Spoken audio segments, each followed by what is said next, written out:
नमस्कार, मैं हूं रिजवाना और आप देख रहे हैं न्याय टीवी। है जिसे हम अन्नदाता कहते हैं उसको आप आतंकवादी कहने लगे और वो देश के बाहर से आए, उनको नक्सलाइट का सपोर्ट है, इसका सपोर्ट है, क्या वो हमारा अन्नदाता नहीं है? और जो भी व्यक्ति अपने अन्नदाता को टेररिस्ट मानता है, मुझे लगता है कि इंसान कहलाने के लायक नहीं है वो। दिल्ली बॉर्डर पर किसान आंदोलन का 20वां दिन आज समाप्त हो गया है, लेकिन अभी तक ये मामला जस का तस है। 1 इंच भी आगे नहीं बढ़ा है। सरकार अपनी जगह अड़ी हुई है और किसान अपनी मांगों को लेकर डटे हुए हैं। इधर प्रधानमंत्री नरेंद्र मोदी ने गुजरात से ये साफ कर दिया है कि वो किसानों के सामने हरगिज नहीं झुकेंगे। वो लगातार नए कृषि कानून के फायदे गिनाने में लगे हुए हैं, जिससे सरकार की मंशा बिल्कुल साफ है कि सरकार बैकफुट पर नहीं जाने वाली है। ऐसे में ये आंदोलन लंबा चलता दिखाई दे रहा है, क्योंकि आजकल दिल्ली के आसपास किसानों को भ्रमित करने की बड़ी साजिश चल रही है। उन्हें डराया जा रहा है कि नए कृषि सुधारों के बाद किसानों की जमीन पर दूसरे कब्जा कर लेंगे। भाइयों बहनों, मैं आपसे जानता हूं, क्या कोई डेयरी वाला आपसे दूध लेने का कॉन्ट्रैक्ट करता है तो आपकी गाय भैंस ले जाता है क्या? कोई फल सब्जी खरीदने का उद्यम करता है तो क्या आपकी जमीन ले जाता है क्या? आपके प्रॉपर्टी उठा के ले जाता है क्या?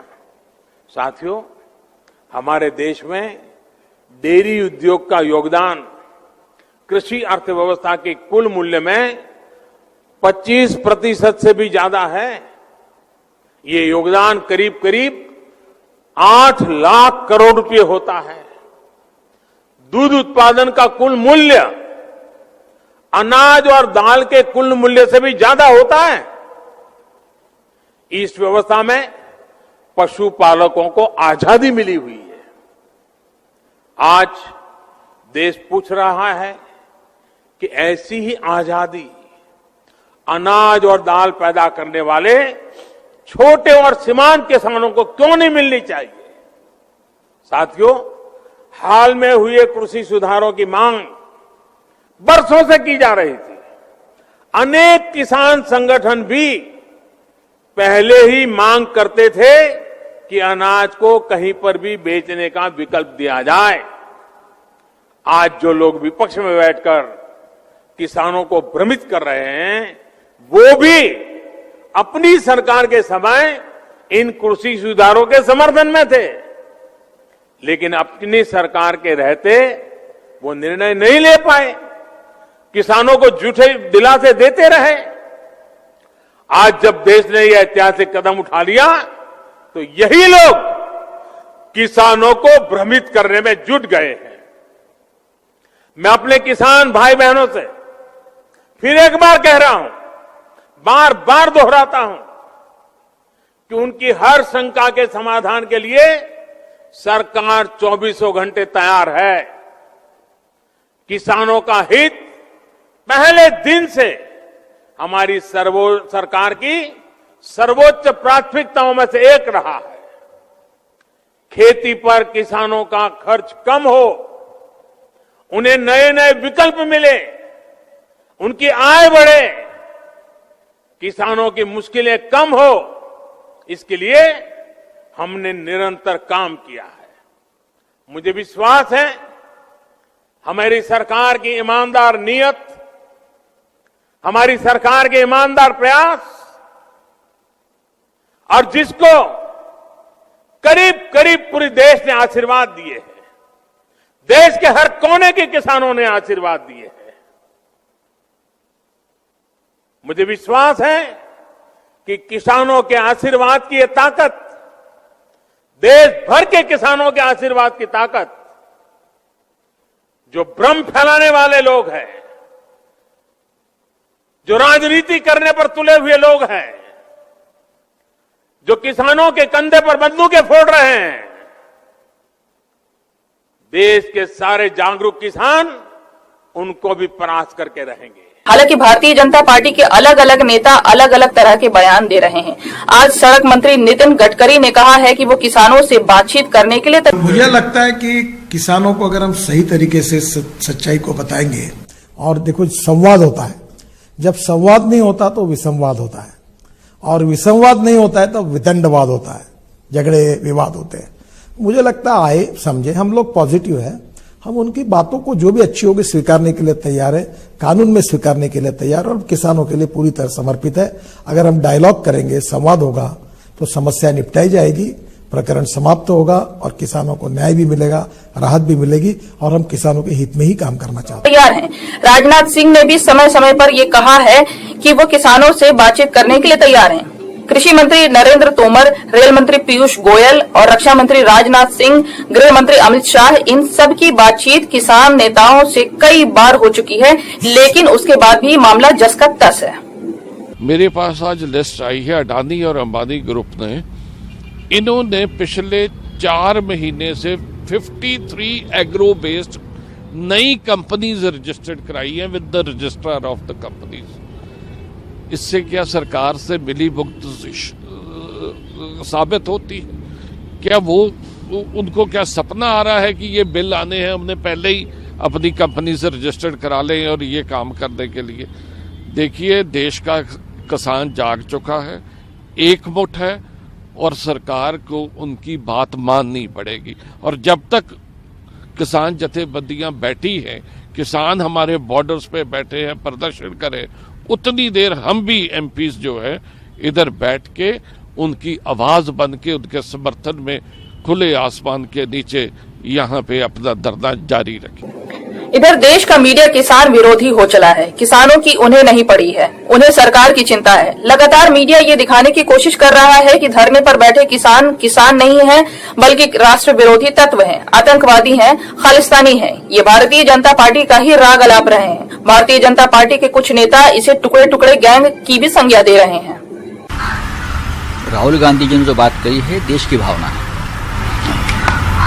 जब जेएनयू में कुछ होता है या और किसी यूनिवर्सिटी में स्टूडेंट आंदोलन करते हैं तो उसको आप एंटी नेशनल बोल देते, ये तो आप कोई नई बात नहीं है। जो भी सरकार के खिलाफ आवाज उठाएगा उसको आप तुरंत देशद्रोही बोलेंगे। अब वहाँ किसान बैठे हैं लाखों, पंजाब से, उनके परिवार के आधे लोग फौज में, आर्मी में है, देश की रक्षा कर रहे हैं। फिर भी वो बूढ़े जो हमारे किसान हैं उनको आप बोलेंगे आप देशद्रोही हैं। आपकी पाकिस्तान और चीन के साथ साठगांठ है। कल हम कुछ बोलेंगे तो हमको भी देशद्रोही बोलेंगे। आप आज भी इंदिरा जी की इमरजेंसी को नहीं भूले थे, भूले हैं। जब भी कोई अपोजिशन वाले बात उठाते हैं तो आपको अब वो याद दिलाती इमरजेंसी वाली। तो अगर आप अपने लोकतंत्र में जो अपोजिशन है उनको आप देशद्रोही बोलेंगे तो ये तो इमरजेंसी है ना। आप अपने अंदर से भी साफ कर लीजिए इमरजेंसी की बात, ये नहीं चलेगा। लेकिन सवाल ये उठता है कि क्या अभी तक भारतीय जनता पार्टी के सभी केंद्रीय मंत्री टुकड़े टुकड़े गैंग और राष्ट्र विरोधी तत्वों से बातचीत कर रहे थे? क्या जो 35 किसान उनसे मिलने गए थे वो राष्ट्र विरोधी तत्व थे? क्या सरकार ने राष्ट्र विरोधी तत्वों से बातचीत की और उनके प्रस्ताव को स्वीकारा? ये सभी को सोचना होगा। लेकिन सरकार के रवैये से ये साफ हो गया है कि सरकार पीछे हटने को तैयार नहीं है और वो किसानों के रवैये से भी ये साफ हो गया है कि किसान भी लड़ने और मरने को तैयार है। इधर भारतीय जनता पार्टी किसानों में फूट डालो और राज करो की नीति अपनाने जा रही है। वो ऐसा दिखा रही है कि देश में कई ऐसे संगठन हैं जो नए कृषि कानून का समर्थन करते हैं। इस तरह की बात सामने लाकर वो आम जनता को गुमराह करने की कोशिश कर रही है। अनुसार किसान क्यों आजादी है, वो जहाँ मर्जी बेचे। सबसे पहले तो मैं बहुत खुशी उससे अधिवेशन से, क्योंकि हमारी ऑनलाइन पेमेंट आड़ती फोन करता पेमेंट आ गई आपकी, नहीं हमने आड़ती के पास जाना पड़ता था। ये पेमेंट हमारे खाते में आती है, हमें पता लगा और आड़ती हमारे पास आता था। हम बहुत खुश है जो ये 3 कानून बनाए हैं, ये किसान को पूरी आजादी प्रदान करते हैं। साथ में मैं अपने किसान भाइयों से अपील करना चाहता हूँ कि आंदोलन अब गलत हाथों में चला गया है। देश विद्रोही उसमें दिखाई पड़ते हैं, नुकसान करने वाले दिखाई पड़ते हैं। कृपया कर उनके बरगलाने में न आए। आश्वासन दिया हमें कि हम लोग किसानों के साथ बैठ के बात करके इसका समाधान निकालेंगे, क्योंकि कृषि मंत्री ने कहा किसान हमारे हैं हम किसानों का किसी तरह का उत्पीड़न नहीं होने देंगे। किसानों की आड़ में कुछ लोग राजनीति कर रहे हैं, जिसका नुकसान हमारे किसान भाइयों को हो रहा है। हम आज किसान की तरह आए हैं, बात की है मंत्री जी से, उन्होंने बताया कि हमने ऐसा ये चीज मानी भी है, ये करी भी है, तो उन्होंने उसका पूरा आश्वासन दिया, सारा कुछ किया, टेबल पे बात चल रही है, तो मुझे पूरी उम्मीद। 20 दिन से किसान दिल्ली के अलग अलग बॉर्डर पर जमे हुए हैं। अन्नदाता किसानों ने पानी के ठंडे फव्वारे, आंसू गैस के गोले, सरकार के डंडे आदि खा चुकी है। उसके बावजूद इस ठिठुरते ठंड में सरकार से दो हाथ करने के लिए सभी सीमाओं पर डटी हुई है। बार काउंसिल ऑफ दिल्ली में भी ये साफ कर दिया है कि वो किसानों के साथ हैं और सरकार को जल्द ही ठोस कदम उठाना चाहिए। देश के सभी सेलिब्रिटी, चाहे वो मनोरंजन जगत से हो या खेल जगत से, डॉक्टर हो या अर्थशास्त्री, वकील, सभी ने एक सुर में किसानों का समर्थन किया है। सभी पर किसानों का समर्थन करने के जुर्म में राष्ट्र विरोधी तत्व होने का तमगा भी पहना दिया गया है। अब देखना यह है कि आंदोलन किस ओर जाता है। इस आंदोलन की मुख्य बात यह है कि भारतीय जनता पार्टी ने इस आंदोलन को पाकिस्तान और चीन से भी जोड़ दिया है। आंदोलन करने वाले किसान चीन और पाकिस्तान समर्थित हैं। वहीं कनाडा के पीएम को भी भारत सरकार ने किसान के समर्थन को आड़े हाथ लिया है।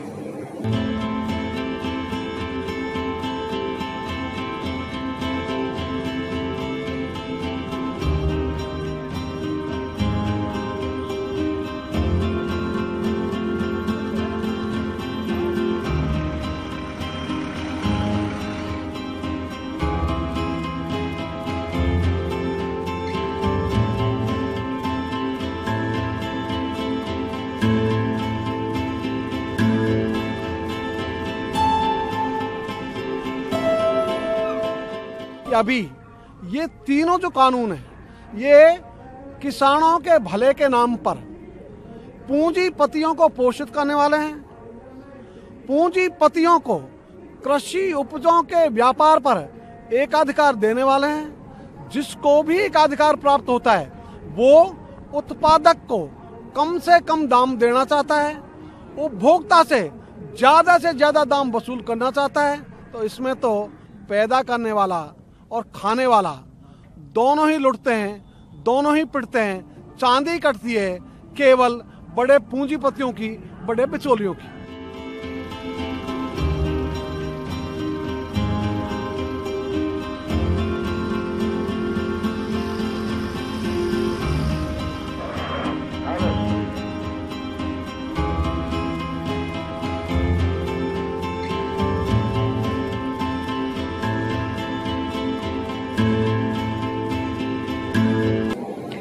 अब देखना यह है कि ये आंदोलन किस करवट बैठता है। अगर ये आंदोलन अधिक दिनों तक चला तो देश की अर्थव्यवस्था पर कड़ा प्रहार होगा, महंगाई बढ़ेगी और आने वाले दिनों में लोग राशन के लिए तरस जाएंगे। कानून केवल किसानों के खिलाफ नहीं है, ये कानून इस देश की आम जनता के खिलाफ है। इस कानून के आने से बेइंतहा महंगाई बढ़ेगी। इस कानून के अंदर महंगाई बढ़ने का लाइसेंस दिया गया। महंगाई बढ़ना एक तरह से कानूनी जामा पहना दिया गया। मैं समझाता हूं कैसे। हमारी दिल्ली में सरकार है, हमें पता चलता है कि प्याज महंगा हो गया, तो हम क्या करते हैं? हम पता करते हैं, भाई पता करो किस किस ने प्याज की जमाखोरी कर रखी है। करते हैं कि नहीं करते? महंगाई क्यों होती है? महंगाई इसलिए होती है, कुछ लोग सारा प्याज खरीद के जमा कर लेते हैं अपने स्टोर में। मार्केट में प्याज नहीं आता, मार्केट में प्याज की तंगी हो जाती है, इसलिए प्याज महंगा हो जाता है। दाल क्यों महंगी होती है? कुछ चंद पैसे वाले सारी दाल खरीद के अपने स्टोर में वो कर लेते हैं, दाल महंगी हो जाती है, दाल की कमी हो जाती है। फिर सरकार क्या करती है? सरकार उनके गोदाम में छापे मार के वो दाल बाहर निकालती है। मार्केट में जब दाल आती है तो दाल सस्ती हो जाती है। यही करती है सरकार। अब इस कानून में लिखा है कि कोई भी आदमी कितनी भी जमाखोरी कर सकता है, ये अलाउड होगा। अभी तक जमाखोरी करना कानून में भी अपराध माना जाता था और शास्त्रों में भी पाप माना जाता था। उद्योग मंडल एसोचैम ने मंगलवार को कहा कि किसानों के आंदोलन की वजह से पंजाब, हरियाणा, हिमाचल प्रदेश और जम्मू कश्मीर की अर्थव्यवस्था को बड़ी चोट पहुंच रही है। एसोचैम ने केंद्र और किसान संगठनों से नए कृषि कानूनों को लेकर जारी गतिरोध को जल्द दूर करने का आग्रह किया है। उद्योग मंडल के मोटे मोटे अनुमान के अनुसार किसानों के आंदोलन की वजह से क्षेत्र की मूल्य श्रृंखला और परिवहन प्रभावित हुआ है, जिससे रोजाना 3000 या 3500 करोड़ रुपए का नुकसान हो रहा है। एसोचैम के अध्यक्ष निरंजन हीरानंदानी ने कहा, पंजाब, हरियाणा, हिमाचल प्रदेश और जम्मू कश्मीर के अर्थव्यवस्थाओं का सामूहिक आकार करीब 18 लाख रुपए करोड़ है। किसानों के विरोध प्रदर्शन, सड़क, टोल प्लाजा और रेल सेवाएं बंद होने से आर्थिक गतिविधियां ठहर गई हैं। सरकार को जल्द से जल्द इस पर निर्णय लेना होगा। किसानों को लेकर राजनीति बंद करनी होगी। एक बात समझ से परे है कि यदि किसानों को इस नए कानून से परेशानी है या उन्हें लगता है कि ये उनके हित में नहीं है, तो सरकार को इस तरह के कानून को रद्द कर देना चाहिए। इसका हल निकालना चाहिए, इससे बातचीत करनी चाहिए, किसानों से उनके प्रस्ताव मांगने चाहिए, इस नए कानून को रद्द करना चाहिए और इन किसानों के प्रस्ताव को देखते हुए एक कमेटी बनाकर फिर से इस नए कानून को लाना चाहिए। किसानों को न्याय मिलना चाहिए। किसान है तो देश है। जय जवान, जय किसान। तो आज बस इतना ही। मुझे रिजवाना को दीजिए इजाजत और आप बने रहिए न्याय टीवी के साथ।